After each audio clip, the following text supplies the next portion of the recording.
welcome, Oxygen. All right, all right. How's everyone doing this evening? You know, it's great because it's actually daylight out this week, so we actually can see and go out and do stuff. You know what that means? That means that we can go exercise and have a great time getting outside and all the fun stuff that goes with that. So let's see. Let me think about some numbers for this week. Three. That would be the number of times I actually took a shower this week because I was really busy with work and pretty unmotivated at times. I'm sure I'm the only one. Um, let's see. Two would be, let me think, the number of times that I left the house. Let's see. One, uh, number of times I went and got carry out. It's kind of like the highlight of our week, actually leaving to get carry out. So that's how my week's been. How has your week been? How's your week going? Being locked down still. A lot of you started school this week. That's fun, right? Isn't it great? You get to be home and you can always do schoolwork. No, not that's not so cool because that means that anytime your parents say, "Are you done with your homework?" It's kind of like you're still at school. But you know, welcome to my world. I work from home a lot, so in some ways this hasn't been all that different, except for I just spend a lot more time in the basement than I normally do. But I hope you're all having a great week, and I just want to highlight a couple of things for you. We don't have a lot of announcements because pretty much everything is on hold until this whole social distancing or whatever we call it ends. And so, in the meantime, we want to get together online. The problem is, I tried to communicate with a lot of people, and y'all don't communicate so well sometimes. It's hard. Some of you text, some of you Facebook message, some of you email, not many, but you know, there's a few of you. Others use Instagram or Snapchat, and it is so hard to get in touch with everyone. And as a result of that, I thought, you know what? There's got to be a better way. So I think I found a better way, but I need your help. I think we found something. We're going to do GroupMe. We have a group, so you can join our GroupMe group. Uh, it is open. It's open in the sense that anyone can join, uh, except that there is an administrator who makes sure that no weirdos get on there. So join. You can find our GroupMe link if you check our chat at the end of this video or during the game. Sometime I'll throw that in there so you all can link to that in case you haven't already gone there. So that's the first thing. And because we're going to be using GroupMe, we're going to be able to do more. I want to do some small groups. I don't know if you guys are interested in that. If your social lives are just too busy, or if you have time to squeeze that into your busy schedule. But I think it'd be really fun to get together in some group video chats and to do it. And what I'm thinking is we can do guys, and if there's too many guys, we can split you up between like middle school, high school. But we're really just looking for groups of like maybe like 5 or 6 or 8 people, and we really just want to get together and catch up, stay connected, see what's going on. That would just be awesome if we could do that. That would be a lot of fun. It would make the time go by, especially when by now a lot of you have gotten through most of your binge watching, and you're kind of getting to the point where you're running out of stuff. So now that you're kind of hitting that wall, that Netflix wall or Hulu wall, whatever you use, it would be great. It would be great if we could start getting connected a little bit more. And GroupMe will help us do that because we can have those groups. The second thing is that right afterwards, we're going to have a group chat on using the Google Hangouts app called Meet. And you can join us afterwards. The link for that will also be in the chat. So you can click there, and so we're gonna be done here with this live stream probably 7:30ish, and we'll pick up right away on the live chat and stay on there as long as you guys want to hang out. So that's what we're looking at for tonight, and I hope that you guys can stick around and that we can kind of catch up and see what's going on with everyone, because that would be awesome. So that's what we got for tonight. Now we are going to kick it off with a game, because tomorrow is National Burrito Day. Finally. I've been waiting for this. Tomorrow it's going to be carry out from Taco Burrito Mexico. We're going to have some burritos. We're going to celebrate National Burrito Day. So in honor of that, we have a great game. So the game is tacos versus burritos. All right, so the way that this works is we are going to have, all right, so this is tacos versus burritos, and you're going to guess, and then in the chat, all you have to do is say true or false. And the first person to answer right will get the point. And whoever gets the most points after all of these trivia questions will win a Starbucks gift card. So, let's get started. Question number 1. Americans consume over 4 billion tacos each year. Is that true or is that false? It is true. Who got that one? Let's see. We'll find out in a second. Next question. We have true or false. Tacos predate Europeans in Mexico and were eaten by indigenous Mexicans. Is that true or false? True or false? The answer is, it is true. So, we'll see who gets that point. We have, the next question is, the word taco translates literally to seashell in Spanish. Is that true or is that false? True or false? It is false. Kind of makes sense to me, but oh well. All right, next question. Tampa, Florida is said to be the birthplace of the fish taco. Now, I think this means generally by most people it's a well-known fact, because it's not just, who said it is the birthplace.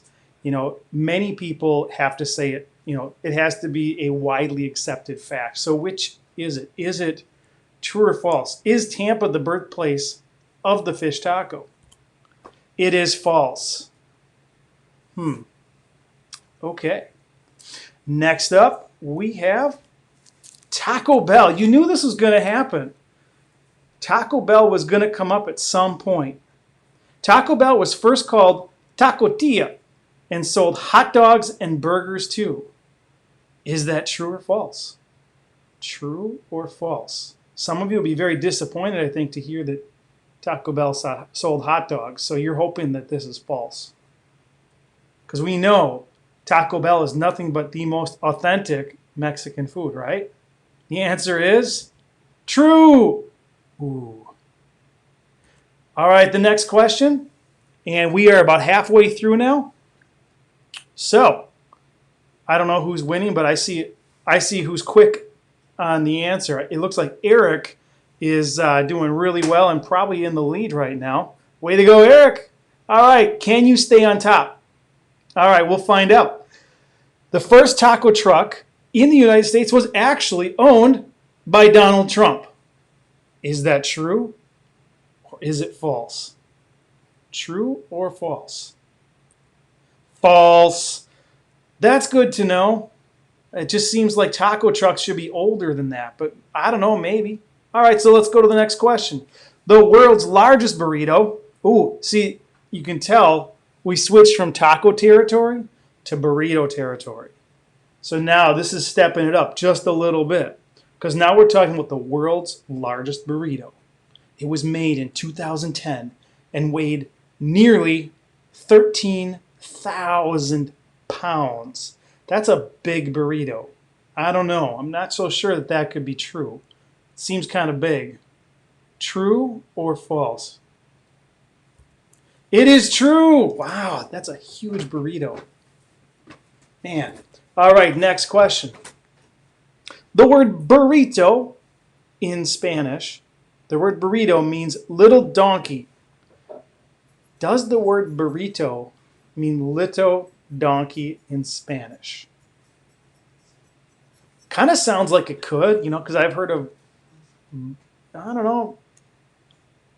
We'll find out. The answer is true.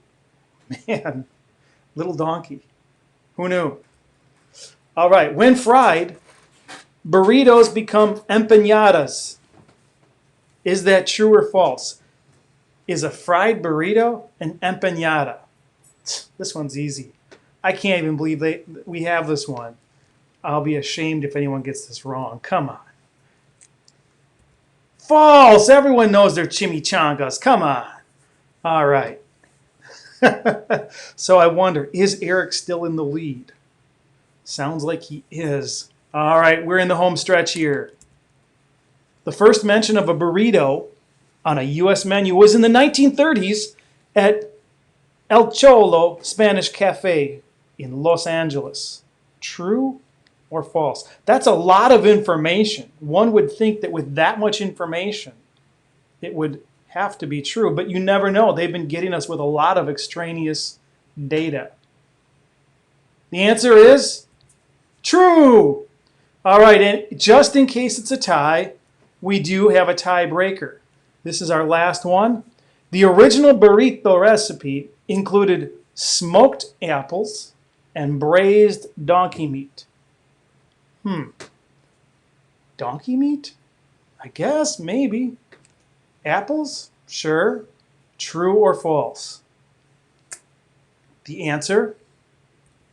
False. That's good. I don't like the idea of having donkey meat in my burritos. I don't know about you, but hope you had fun with that. Hope you enjoyed that. So we'll see who won.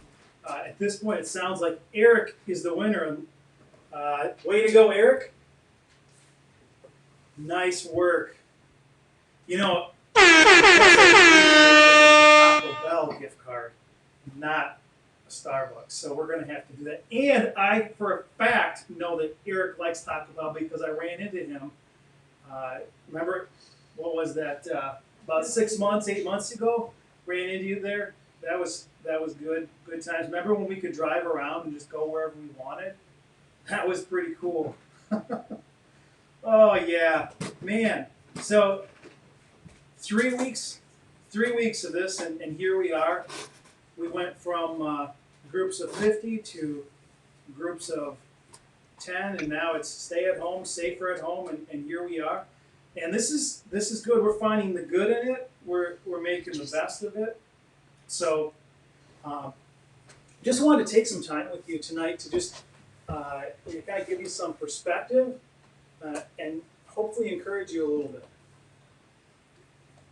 So,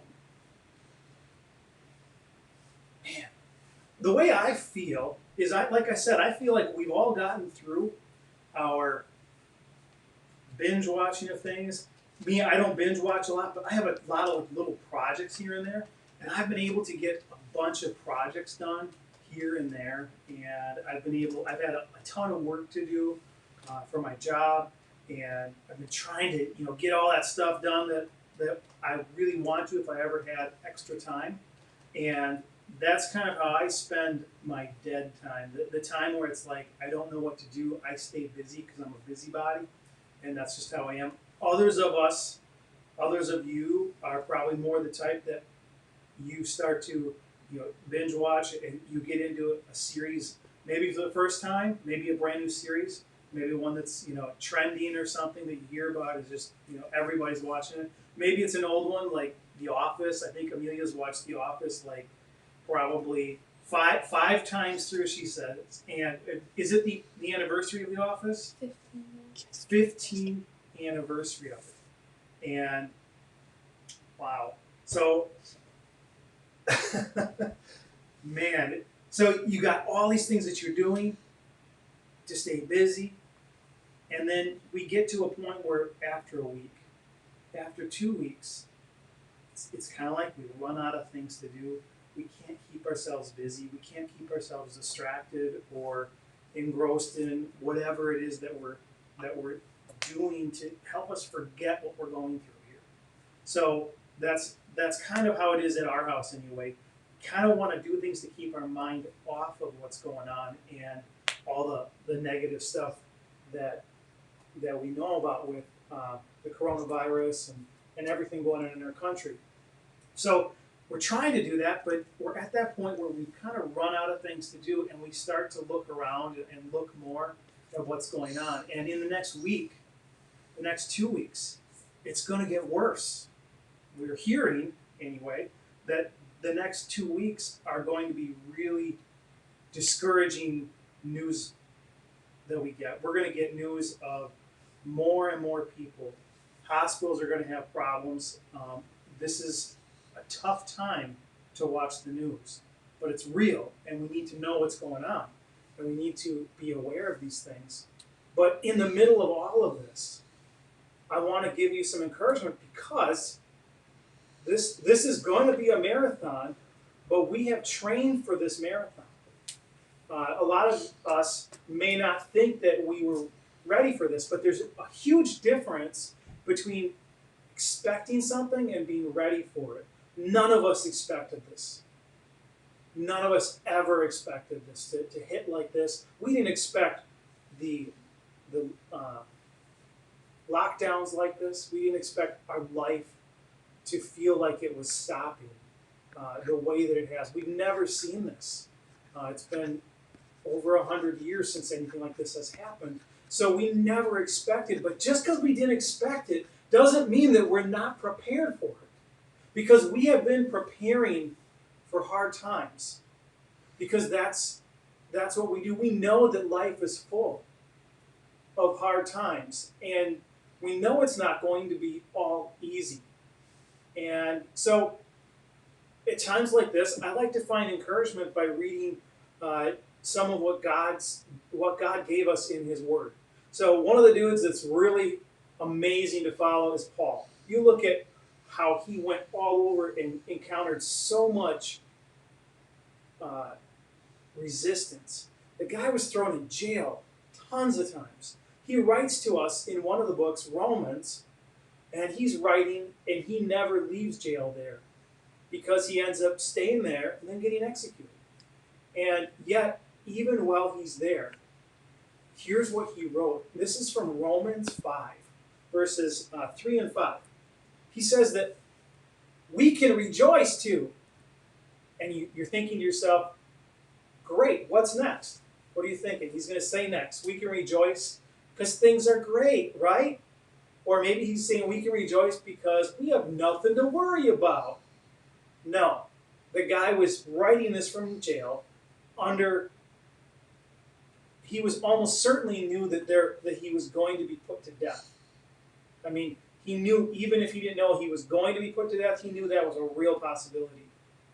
And yet he said that we can rejoice too when we run into problems and trials.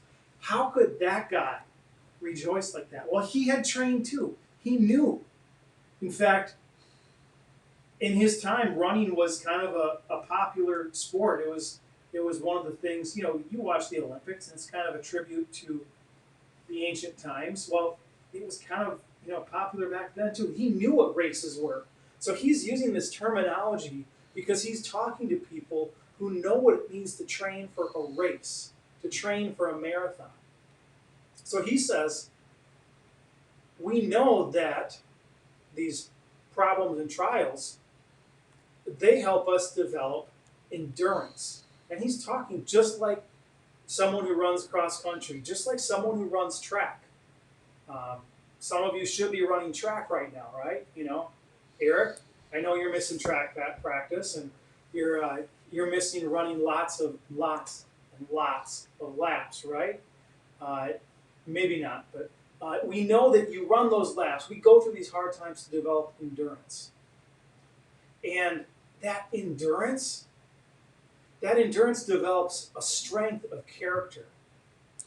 Now, strength of character might be, that's kind of a big set of words there. So when you think of that, that's courage.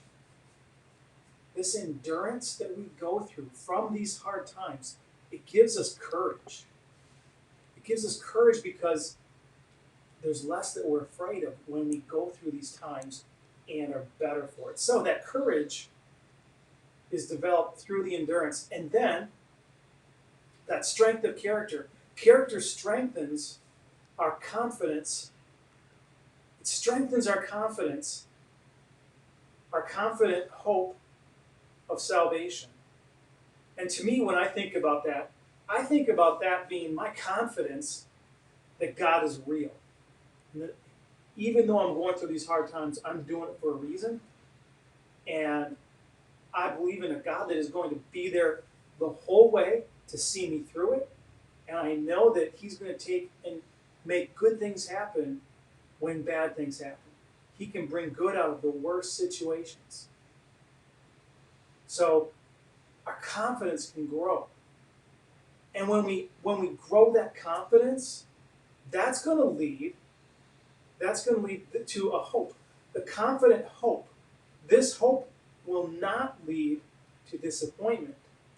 What's the opposite of disappointment? Victory.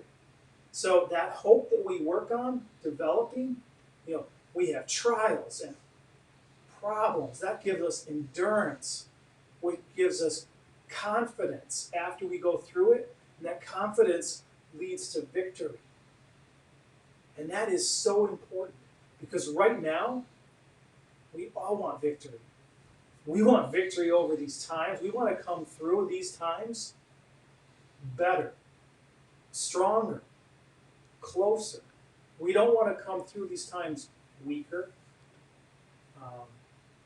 We don't want to come through these times being farther from each other. We don't want to be coming through these times farther from God. We want to come out of these times closer to God, closer to each other, with that confidence, with that hope.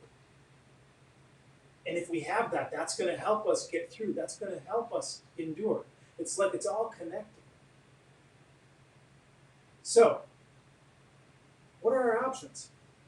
You're sitting here and wondering, well, yeah, of course I want that. Well, we've got two options here. The first option is to do nothing, and when we do that, what happens? Well, we feel helpless. We feel like we're a victim, right? Why has this got to happen to me? Well, it happened to everyone. What are we going to do? Are we going to recognize that it's not what happens to us that defines us, but it's what we take from it and the decisions we make and the actions we take that define us? So instead of just doing nothing, feeling helpless, feeling like a victim, I challenge everyone. Embrace these challenges, embrace these difficult times, and be a victor. Make a choice to have victory over these times. Now, you can't win against the coronavirus, and you can't win directly because with these bad things that are happening. But what you can do is you can make a choice to say, whatever does happen, I'm going to believe God that He's going to see me through it, that I can trust Him, and I have a confidence in Him because I have endured these hard times before. This isn't the first time we've had hard times, and this sure won't be the last. What are we going to do with these difficult times? Are we going to let them shape us, or are we going to challenge ourselves to be victors to acknowledge that, hey, we're going to need to know how to get through these tough times. And yes, God is there. Yes, we can trust him. And when others see that, you know what, you're getting through this a whole lot better than I am. What's going on? What's your secret? We are there to say, listen, you got to understand this. God is real, and he's really there with us to see us through these times. But we got to trust him. We got to believe in him, and he wants us to be close to him. So embrace him. Embrace your relationship with God. Take these times to use the extra quiet time that you might have to have devotions with God. You know, where sit down. Doesn't have to be fancy. Just talk to him. Just think, kind of, you know, in your mind. Talk to him about what's going on, what you're feeling. He really just wants to be close, like a friend. So take these times and do that. So during these times, remember, we have trained for this. We're going to get through this, and we're going to do it by, first of all, reaching out to God. Because if we just stay to ourselves and isolated, we don't win. But if we reach out to God and embrace a relationship with him, embrace him, and then secondly, if we reach out to each other, God gave us each other. He gave us other believers, other Christians around us, other Jesus followers to encourage us. He said, don't give up meeting together. Don't give up socializing. That's why he said that. Even though we kind of have to, we don't have to. We still have our live chat. We have, that's why I want GroupMe set up, so that we can be more connected, so we can encourage each other. So that is my challenge to you. Because we've trained for this, take the challenge, embrace the challenge of all these trials, and be an example to your brothers, your sisters, your friends, your family. Be an example of someone who is just in using this to grow closer to God, and use this time, let's grow closer to each other too. So I encourage you, any of you, reach out to each other, reach out to me. Becky and I are happy, just thrilled to spend time talking, video chatting, just messaging back and forth. We're here to encourage you, and it makes our day when we get a chance to do that. And I know that the other leaders feel the exact same way. I know because I've heard from them, all of them, Katie, Sam and Kevin, Jared, and Aquita. You know, we're all missing you, and we're all wishing that we could be together. So feel free to contact any of us anytime, because that's really what we want, is we want to grow closer to you in this time. It means the world to us. So reach out. Reach out to God, reach out to each other, reach out to me and the rest of the leaders. All right. Let's just end this in a word of quick prayer, because I love to bring God into this. Lord God, thank you so much that you're here. Thank you that you have trained us for this marathon that we're running. I feel like maybe we're on, mile 5 or mile 4 out of 26, because it's kind of that point where you feel like, gee, I didn't sign up for this. But I know that you're here with us, and that you are there to see us through the entire race. The entire race. Help us to trust you, so that this race that we're running goes quickly, and that we come out of it closer to you. We come out of it victors and not victims. Help us to embrace these challenges. In Jesus' name we pray. Amen. All right. So I will catch you online for the group chat. We will see you soon. Have a great week.